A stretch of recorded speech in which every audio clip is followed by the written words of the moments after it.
exact replica of the meal of the preceding day, and an index of practically every meal which followed while I was with the Green Men of Mars, Sola escorted me to the plaza, where I found the entire community engaged in watching or helping at the harnessing of huge Macedonian animals to great three-wheeled chariots.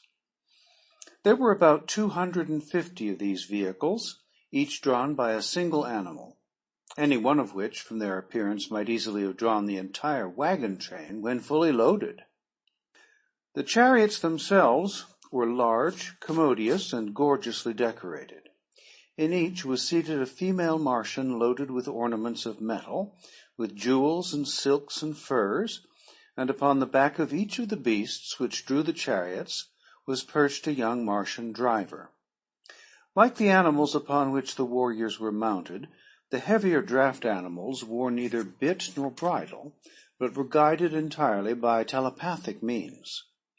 This power is wonderfully developed in all Martians, and accounts largely for the simplicity of their language and the relatively few spoken words exchanged even in long conversations. It is the universal language of Mars, through the medium of which the higher and lower animals of this world of paradoxes are able to communicate to a greater or less extent, depending upon the intellectual sphere of the species and the development of the individual. As the cavalcade took up the line of march in single file, Sola dragged me into an empty chariot, and we proceeded with the procession toward the point by which I had entered the city the day before. At the head of the caravan rode some 200 warriors, 5 abreast, and a like number brought up the rear, while 25 or 30 outriders flanked us on either side. Everyone but myself, men, women, and children, were heavily armed, and at the tail of each chariot trotted a Martian hound, my own beast following closely behind ours. In fact, the faithful creature never left me voluntarily during the entire 10 years I spent on Mars. Our way led out across the little valley before the city, through the hills, and down into the dead sea bottom which I had traversed on my journey from the incubator to the plaza. The incubator, as it proved, was the terminal point of our journey this day, and as the entire cavalcade broke into a mad gallop as soon as we reached the level expanse of sea bottom, we were soon within sight of our goal.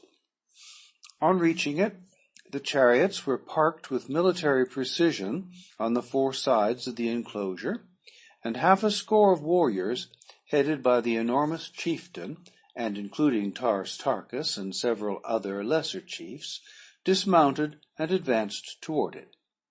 I could see Tarkas explaining something to the principal chieftain, whose name, by the way, was, as nearly as I can translate it into English, Lorquas Ptomel Jed, Jed being his title. I was soon apprised of the subject of their conversation, as, calling to Sola, Tarkas signed for her to send me to him. I had by this time mastered the intricacies of walking under Martian conditions, and quickly responding to his command, I advanced to the side of the incubator where the warriors stood. As I reached their side, a glance showed me that all but a very few eggs had hatched, the incubator being fairly alive with the hideous little devils. They ranged in height from 3 to 4 feet, and were moving restlessly about the enclosure as though searching for food. As I came to a halt before him, Tarkas pointed over the incubator and said, "Sock!" I saw that he wanted me to repeat my performance of yesterday for the edification of Lorquas Ptomel, and as I must confess that my prowess gave me no little satisfaction, I responded quickly, leaping entirely over the parked chariots on the far side of the incubator. As I returned, Lorquas Ptomel grunted something at me, and, turning to his warriors, gave a few words of command relative to the incubator. They paid no further attention to me, and I was thus permitted to remain close and watch their operations, which consisted in breaking an opening in the wall of the incubator large enough to permit the exit of the young Martians. On either side of this opening, the women and the younger Martians, both male and female, formed two solid walls leading out through the chariots, and quite a way into the plain beyond. Between these walls, the little Martians scampered wild as deer, being permitted to run the full length of the aisle, where they were captured, one at a time, by the women and older children, the last in the line capturing the first little one to reach the end of the gauntlet, her opposite in the line capturing the second, and so on until all the little fellows had left the enclosure and been appropriated by some youth or female.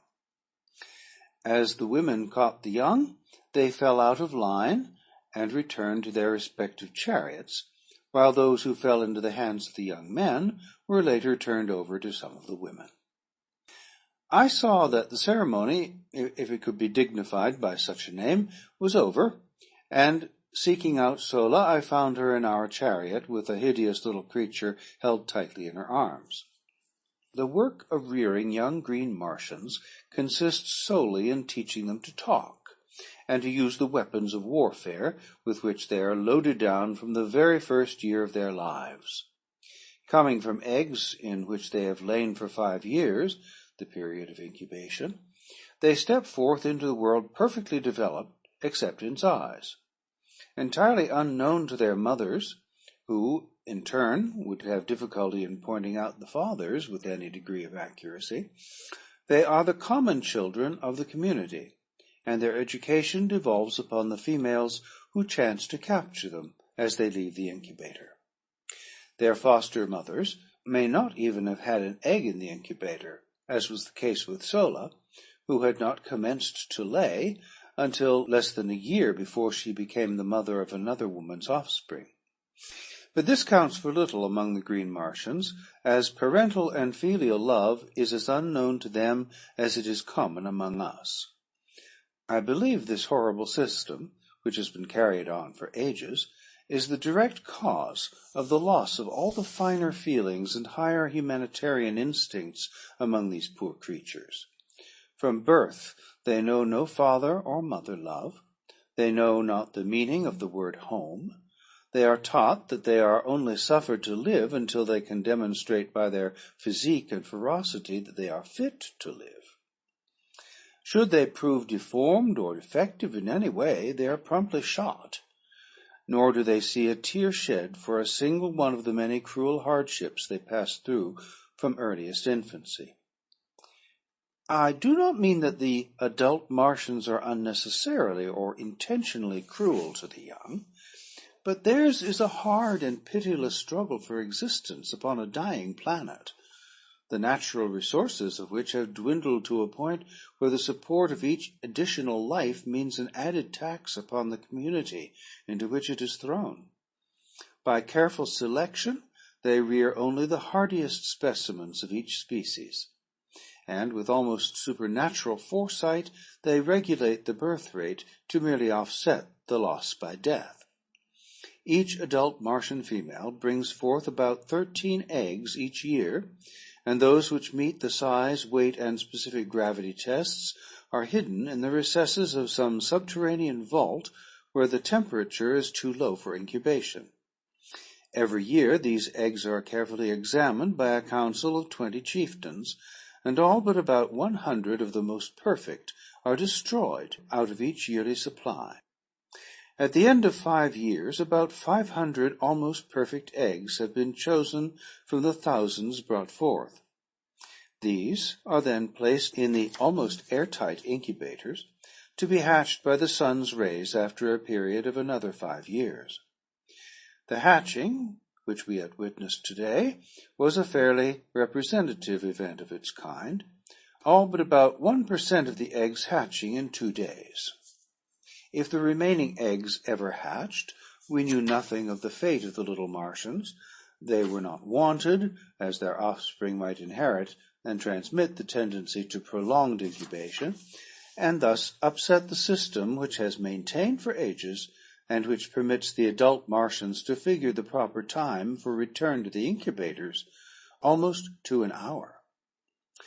The incubators are built in remote fastnesses, where there is little or no likelihood of their being discovered by other tribes. The result of such a catastrophe would mean no children in the community for another 5 years. I was later to witness the results of the discovery of an alien incubator.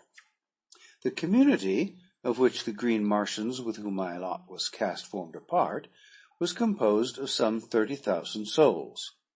They roamed an enormous tract of arid and semi-arid land between 40 and 80 degrees south latitude, and bounded on the east and west by 2 large fertile tracts. Their headquarters lay in the southwest corner of this district, near the crossing of 2 of the so-called Martian canals. As the incubator had been placed far north of their own territory, in a supposedly uninhabited and unfrequented area, we had before us a tremendous journey, concerning which I, of course, knew nothing. After our return to the dead city, I passed several days in comparative idleness. On the day following our return, all the warriors had ridden forth early in the morning, and had not returned until just before darkness fell. As I later learned, they had been to the subterranean vaults in which the eggs were kept, and had transported them to the incubator, which they had then walled up for another 5 years, and which in all probability would not be visited again during that period.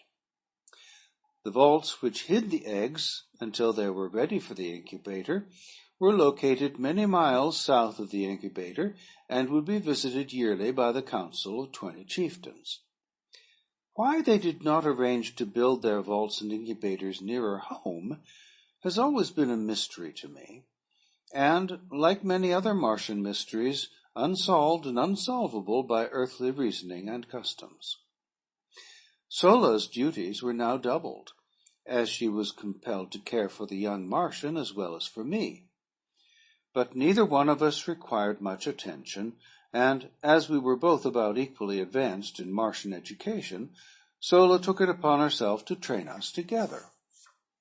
Her prize consisted in a male about 4 feet tall, very strong and physically perfect. Also, he learned quickly, and we had considerable amusement, at least I did, over the keen rivalry we displayed.